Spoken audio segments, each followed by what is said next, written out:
মাথার কসম খাইয়া তোমারে ভুলে যাবো কইয়া একটা সিগারেট ধরাইছি।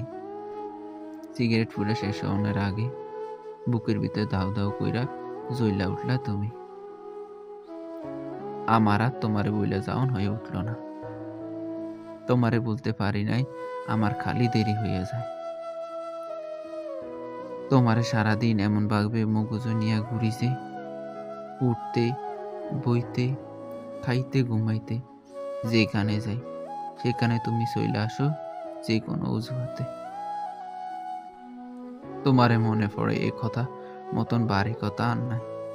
তুমি জানতা তোমারে মনে পড়ার দিনগুলো আমার কেমন হাফসা হাফসা হয়, তাহলে তুমি আমার লাইগা হাউমাউ কইরা কান্না করতা। তোমারে মনে পড়া আমার খালি হাঁটতে ইচ্ছে করে, তারপর দৌড়াতে ইচ্ছে করে, দৌড়াতে দৌড়াতে চক্কু দিয়ে ফেলতে ইচ্ছে করে তামাম দুনিয়া। মনে হয় আমার দৌড়ার ভিতরে দুনিয়ার কোথাও না কোথাও কোনো না কোনো পথে তোমারে পাইয়া যাবো। তারপর পেরেশানে আমি তোমার দুই গালে হাত রেখা কমো, কোথা আসিলা আমারে তুইয়া কও। তুমি জানো না তোমারে সারা তীব্রবনে আমার কাছে হাসরের ময়দানের চেয়েও কঠিন।